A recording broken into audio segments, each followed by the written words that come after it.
The first time I saw the words surface rights only, I was sitting alone in my Denver apartment with a cold cup of coffee beside my laptop and my grandfather's ranch listing open on the screen. 200 acres in Enid, Oklahoma. Farmhouse. Barn. Creek frontage. Red clay soil.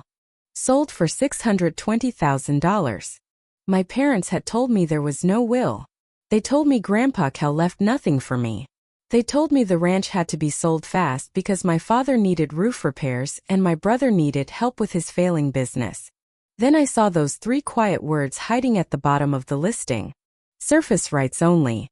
And in my line of work, quiet words can change everything. I am a geologist.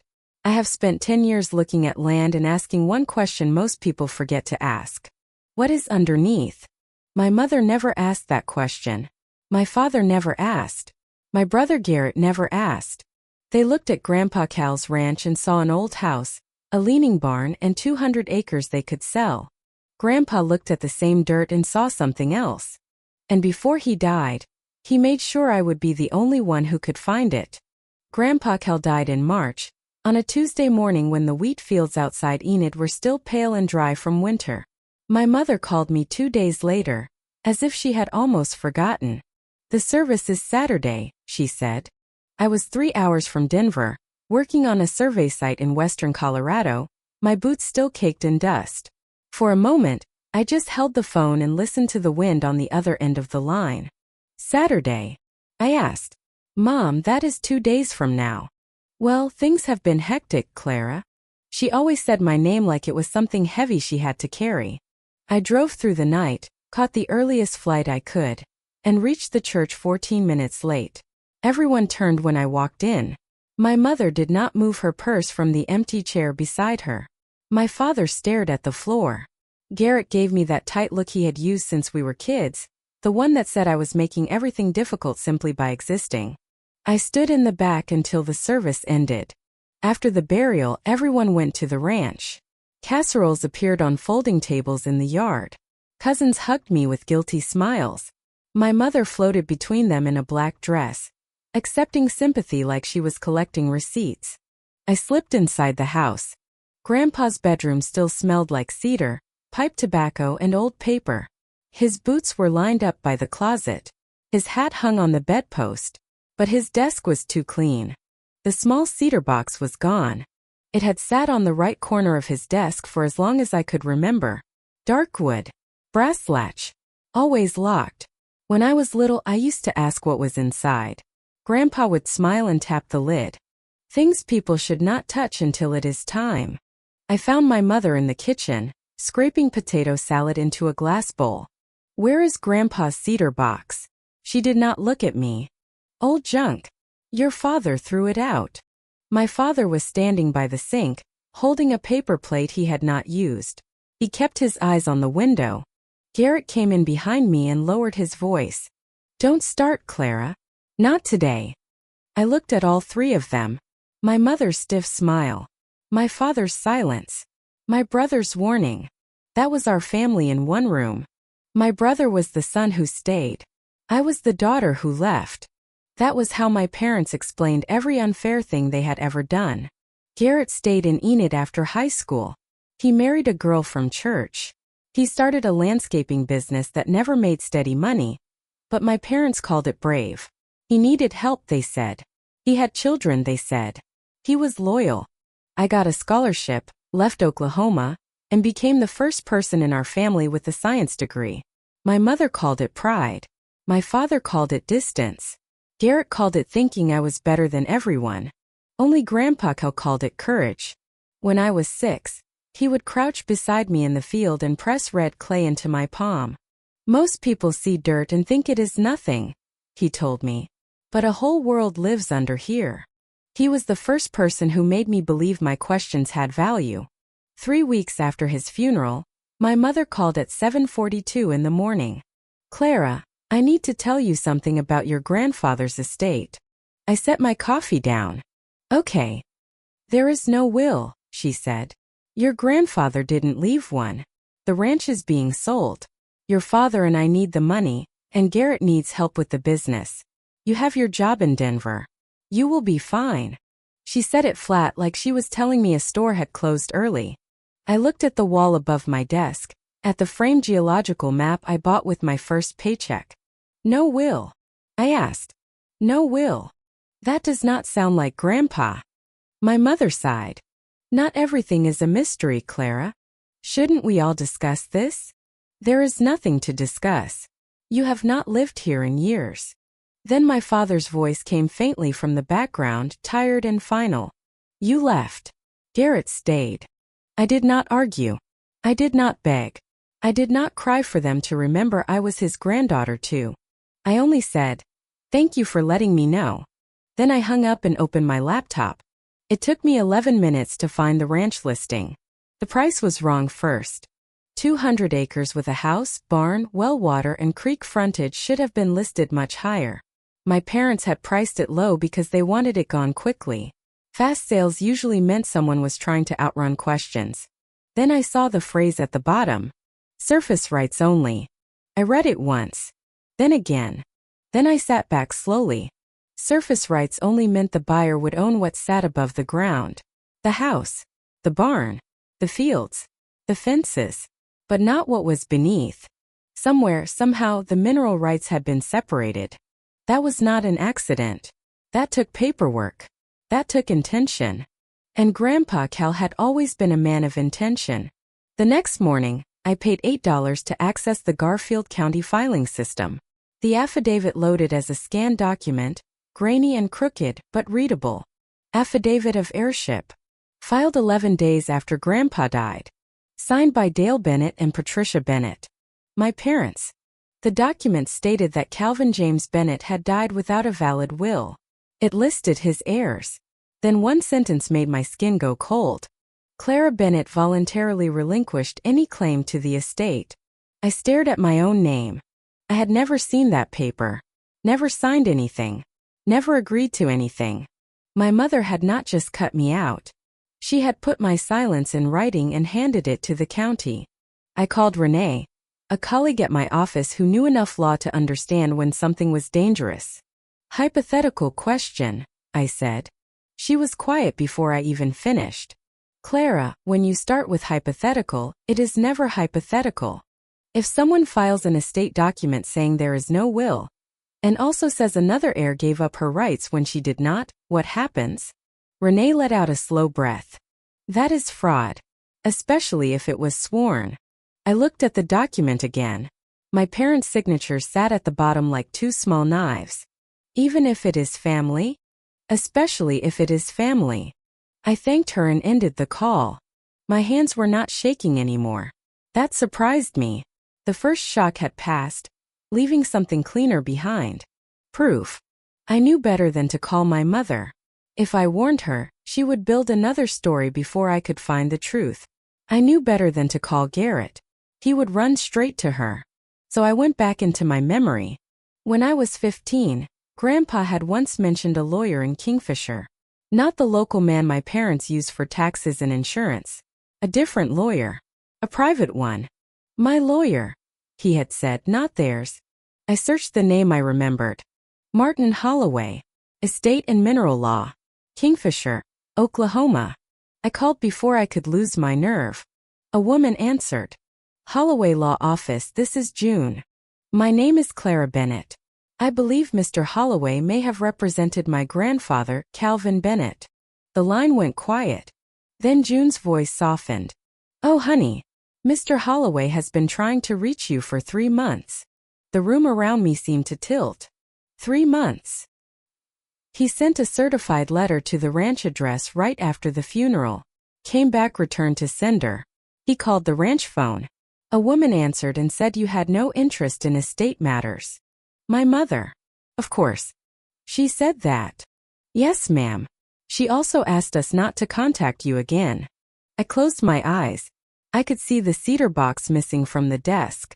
My mother's hand waving in the kitchen. Old junk. Your father threw it out. June put me through to Martin Holloway. His voice was calm, older, steady in the way people sound when they have carried a secret for too long. Miss Bennett, he said, your grandfather left a will, and he left very clear instructions about you. You need to come to my office. How soon? As soon as you can. I booked the first flight to Oklahoma City. The next afternoon, I drove north toward Kingfisher under a wide gray sky. I kept both hands on the wheel and repeated the facts in my head like field notes. Grandpa was organized. He did not die without a will. My parents filed a document saying he did. They claimed I gave up my rights. I did not. The listing said surface rights only. The lawyer had tried to contact me, and my mother had stopped him. When I pulled onto Main Street in Kingfisher, my phone rang. The screen showed the old ranch landline. For a few seconds I just looked at it. That number had been part of my childhood. I had called it from dorm rooms, airports, gas stations, and survey sites. Grandpa had installed that phone himself, with a curly cord that stretched halfway across the kitchen. I answered. "Clara," my mother said brightly. Too brightly. "I wanted to tell you the good news. The ranch closed yesterday." I parked in front of Martin Holloway's office and looked through the windshield at the faded sign. "That was fast." "It is a relief," she said. $620,000. Your father and I are finally going to look at that lake cabin. Garrett can pay down his loans. This is what your grandfather would have wanted. Family taking care of family. Family. She used that word the way some people use a lock. "I am glad you feel settled," I said. She mistook my calm for surrender. She always had. "Well, I knew you would understand. You have your own life." I looked at the lawyer's door. "I do." She hung up happy. I sat in the car for 1 full minute. Then I walked inside. Martin Holloway's office smelled like paper, dust, and furniture polish. The walls were lined with old filing cabinets. A narrow window looked out onto Main Street. Martin stood when I entered. He was tall, white-haired, and careful with his words. "Miss Bennett," he said, shaking my hand, "I owe you an apology." "For what?" "For not trying harder." He motioned for me to sit. Then he opened the bottom drawer of his desk and lifted out a small cedar box. My breath caught. The same dark wood. The same brass latch. Grandpa's box. "Your grandfather brought this to me himself," Martin said. "He told me not to release it to anyone but you." I reached for the latch. My fingers paused before opening it. For a moment I was 12 years old again, kneeling beside Grandpa in the field while he poured red clay into my hand and told me the world underneath mattered. Then I opened the box. The scent rose first. Cedar and pipe tobacco. Inside were 3 things. A will, a mineral deed, and a folded note written on yellow legal paper. Martin let me read in silence. The will was clear. Grandpa left the ranch surface estate to his heirs equally. That meant my father, Garrett, and me had all been part of the estate conversation my parents had hidden from me. But the second document mattered more. The mineral deed transferred all mineral rights, subsurface rights, and extraction rights beneath the 200 acres to one person. Me. Only me. It had been signed, notarized, and filed 6 months before Grandpa died. My throat tightened. "So when they sold the ranch," Martin finished gently, "they sold the house, the barn, and the land above ground. They did not sell what was underneath. They could not. Your grandfather had already given that to you." I unfolded the note. Grandpa's handwriting was shaky, but each word was pressed hard into the page. "Clara girl, they will sell the house. Do not let them sell what is underneath." I read it twice. Then I looked at Martin. Did he know what was under there? Martin leaned back, his eyes soft. He was not a scientist, but he walked that land for more than 60 years. He told me one corner never behaved like the rest. Soil dried differently. Grass grew thinner. Well water tasted metallic. A small smile moved across his face. He said the dirt was worth more than the house. The next morning I drove to the ranch. The sold sign still stood at the driveway. The new owners had not moved in yet, so the house sat dark and quiet. I did not cross the gate. I stayed on the public easement with my field kit, 3 sample vials, and a hand auger. The barn still leaned east. The creek bed was low. The red dirt clung to my boots the way it had when I was a child.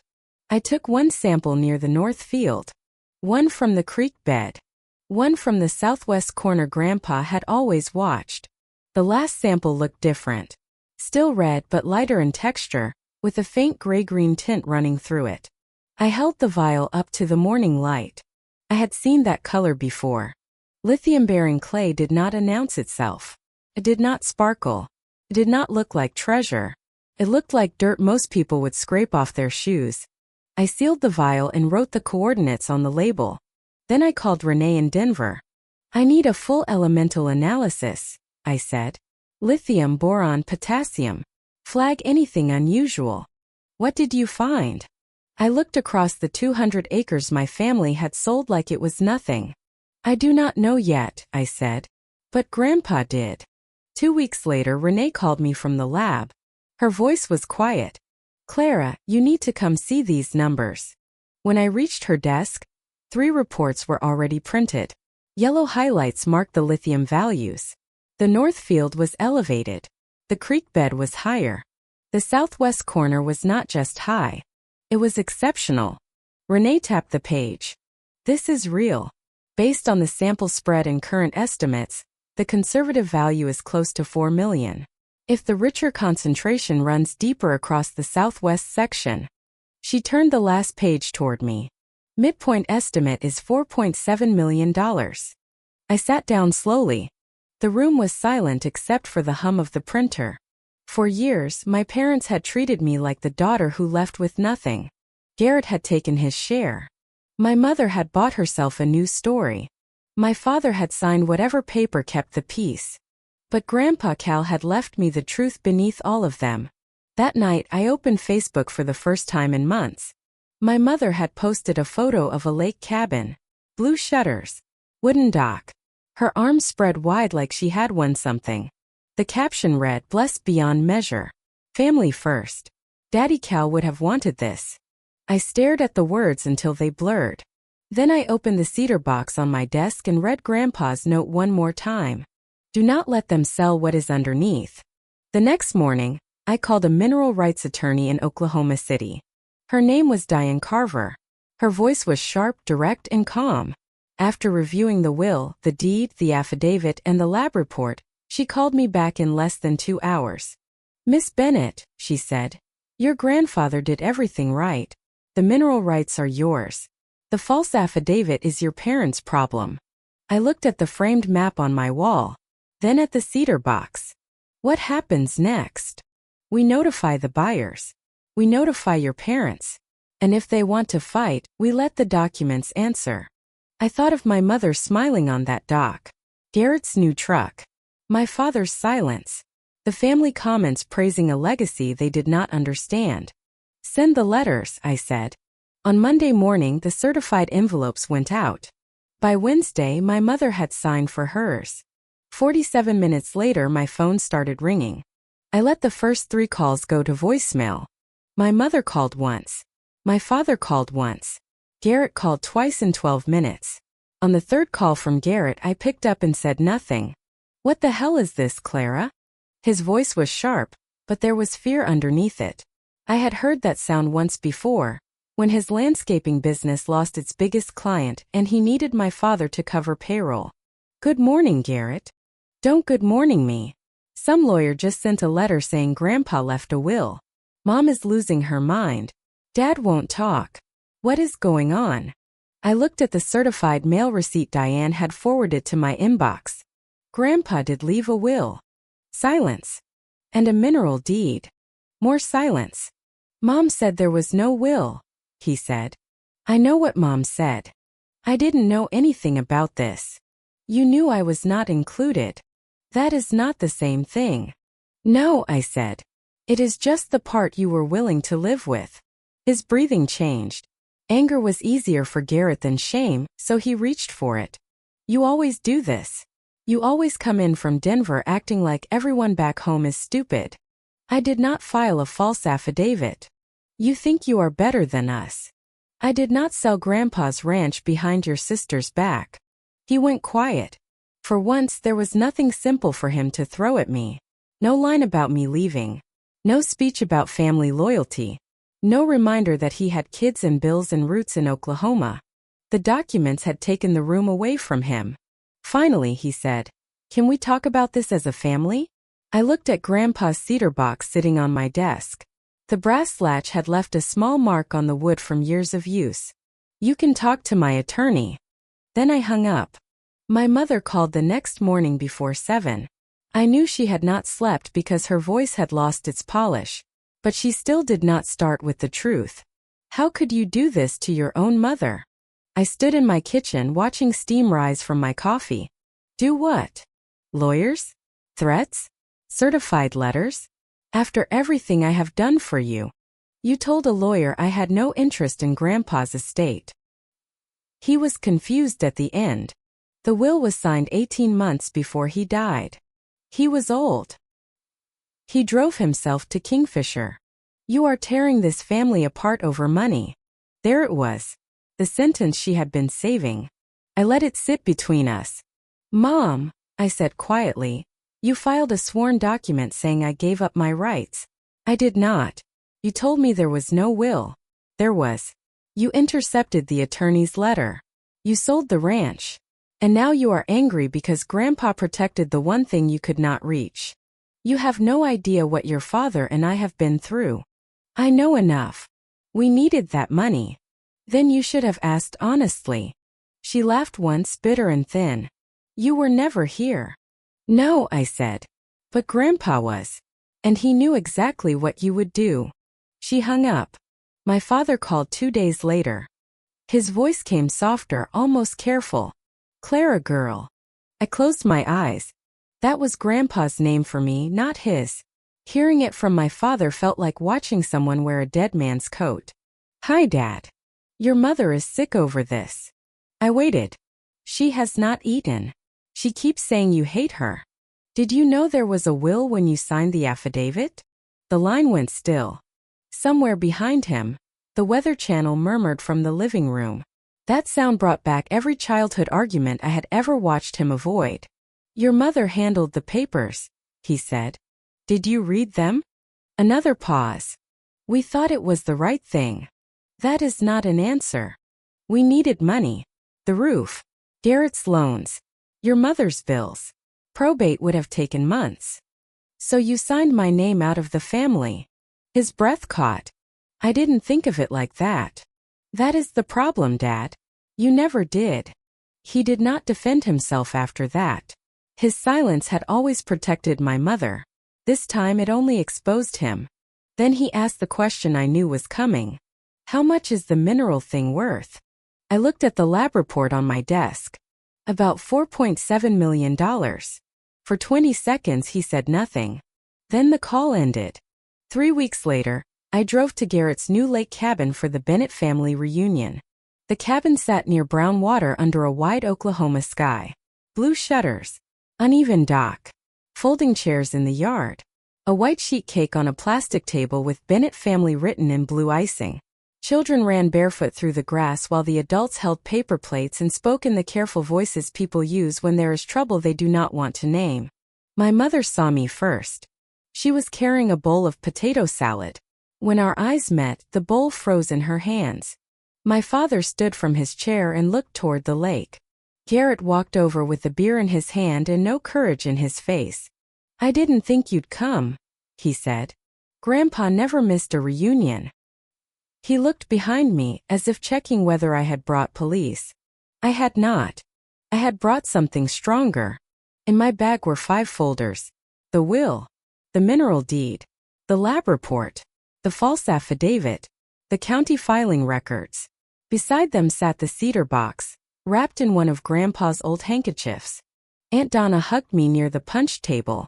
She was Grandpa's youngest sister, small and sharp-eyed, with hands that still smelled faintly of flour.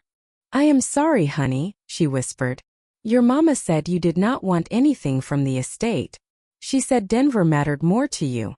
I looked over her shoulder at my mother, who was pretending not to watch us. "That is not what happened," I said. Donna's eyes changed. She did not ask more. She only squeezed my arm once and stepped back. I waited.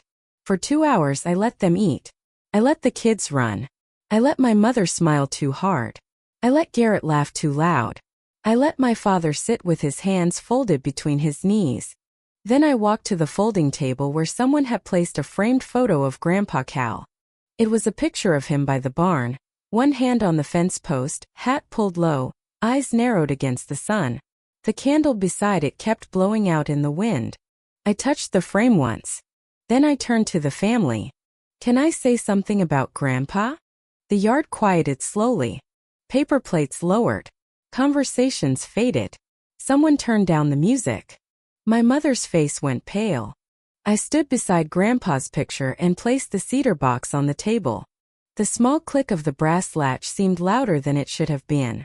"Most of you knew Grandpa as a quiet man," I said. "He did not talk much. He did not waste money. He did not explain himself twice.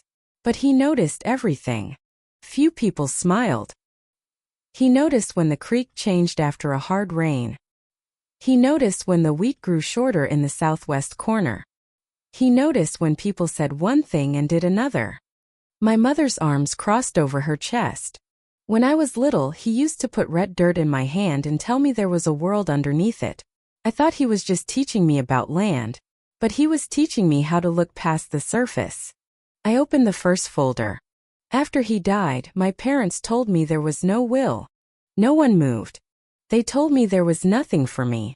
They sold the ranch for $620,000 and split the money without including me. A murmur moved through the yard. Garrett's wife put her hand to her mouth. My father looked down. My parents also filed this affidavit with Garfield County. I held up the copy. It says Grandpa died without a valid will. That is false. It also says I voluntarily gave up my claim to the estate. That is also false. I never signed anything. I was never asked. Aunt Donna whispered, "Patricia." My mother stepped forward. "This is not the place." I looked at her. "You made it public when you told this family." I walked away. Her mouth tightened, but she stopped. I reached into the cedar box and lifted the will. Grandpa left a will with Martin Holloway, an estate and mineral rights attorney in Kingfisher. Mr. Holloway tried to contact me after the funeral. A certified letter was returned. A phone call was blocked. He was told I had no interest. I did not need to say who told him. Everyone looked at my mother anyway. The will leaves the surface estate to his heirs. That should have included me in the discussion about the sale. It did not. I set the will down and picked up the second document. But this is the part my parents did not know. The yard became still. 6 months before Grandpa died, he signed and filed a separate mineral deed. It transferred every mineral right, every subsurface right, and every extraction right under those 200 acres to me. Garrett's beer slipped in his hand, foam running over his fingers. My mother stared at the paper like it had spoken. The ranch was sold as surface rights only. The buyers own the house, the barn, the fields. They do not own what is underneath. They never did. I opened the lab report. I am a geologist, so I tested the soil. From my bag, I took the small jar of red earth from the southwest corner of the ranch. I placed it beside Grandpa's photo. The sunlight hit the glass. The dirt inside looked plain and dull and ordinary. This soil contains lithium-bearing clay. The independent survey values the deposit at approximately $4.7 million. No one spoke. Not one person. The lake behind us made soft sounds against the dock. Somewhere, a child started to ask a question and was hushed. I looked at my mother. "You told me Grandpa left nothing for me." My voice stayed calm. "But he did. It was under your feet the whole time." Her face changed then. Not into regret. Into panic. "This is ridiculous," she said. "She made this up. She has always wanted attention. She left this family and now she comes back with fake papers to humiliate us." I slid the lab report onto the table. "This is not emotion. It is data." She turned to the others. "Are you all going to stand here and let her attack us?" No one answered. That was the first real consequence. Not the law. Not the money. The silence. For the first time in my life, my mother reached for the family and the family did not reach back. Garrett stepped closer. "Clara, we can work something out. You already worked something out. You took the money. I didn't know about the affidavit. But you knew I was excluded. His mouth opened then closed. You knew Mom said there was no will, I said. You knew Grandpa would never leave things messy. You knew I was his granddaughter too. You just did not ask because the answer might cost you. His face reddened. My father finally spoke from beside the table. Your grandfather always favored you. I turned to him. No, Dad. He saw me. The words landed harder than I expected. My father looked away. I closed the cedar box. I did not come here to scream. I did not come here to beg for love from people who turned inheritance into a test of obedience. I came because Grandpa's name was used to hide a lie, and I will not let that stand. I looked at the rest of the family. My attorney has notified the ranch buyers. They understand the mineral rights are separate. Lease talks with the lithium extraction company begin next month. As for the affidavit, the court will handle that. My mother sat down on the cabin step as if her legs had weakened. You are destroying this family, she whispered. I picked up the cedar box and placed it back in my bag. No, I said. I am telling the truth about it. I left the jar of red soil beside Grandpa's picture. Then I walked toward my car. No one stopped me. Aunt Donna caught up with me near the driveway. Her eyes were wet, but her voice was steady. Your grandpa would be proud. For years those words would have broken me. That day they held me together. He was the first person who ever said I could be more. I told her. Donna hugged me once, tight and brief. He was right. 6 weeks later, the legal mess began to settle into facts. The ranch buyers kept the surface land and were kinder than anyone expected. They wanted horses, quiet mornings, and a house away from town. They had no interest in fighting over minerals they had never bought. Diane finalized the first stage of a lease agreement with the lithium extraction company out of Tulsa. The process would take time. Nothing about land moves quickly when money and law are involved. But the deed was clean. Grandpa had filed it properly. The mineral rights had never belonged to my parents. Their lawyer told them not to fight. The affidavit was another matter. They agreed to correct the record and settle the estate portion they had hidden from me. It did not make them noble. It made them practical. The evidence gave them no room to perform. Garrett sold the new truck 3 months later. My mother deleted the lake cabin photos. My father mailed one letter, written in his own uneven hand. It was not a full apology. Men like my father do not learn courage all at once. But one sentence stayed with me. I should have read before I signed. It was small. It was late. But it was true. I kept the letter, not because it healed everything, but because truth, even delayed, deserves a place to rest. Garrett texted once more. I was wrong to take the money and not ask. That was all he wrote. I replied with one sentence. That is the first honest thing you have said. We did not become close after that. Some families do not get rebuilt just because a secret comes out. Sometimes the truth does not give you back the people you lost. It only shows you who they were. I drove past the ranch one last time before returning to Denver. The sold sign was gone. A pair of horses grazed near the fence. The barn still leaned east. The southwest corner sat quiet under the afternoon sun, plain red dirt stretching toward the creek. To anyone passing by, it looked like ordinary land. That made me smile. Grandpa had understood something most people never learn. Value does not always shine. Sometimes it sits in silence for years, waiting for the right person to look deeper. Back in Denver, I placed the cedar box on my desk. Inside, I taped Grandpa's note to the lid so I could see it every morning. Clara girl, they will sell the house. Do not let them sell what is underneath. For a long time I thought he meant the land. Now I know he meant me too. My family had judged the surface. The daughter who left. The quiet one. The difficult one. The one who asked too many questions. Grandpa saw what was underneath. He did not leave me revenge. He left me proof. He left me patience. He left me the power to stand in front of a family that erased me and speak without shaking. The ranch sold for $620,000. The truth beneath it was worth $4.7 million. But the real inheritance was not the money. It was learning that when people bury the truth, they forget something important. The ground remembers.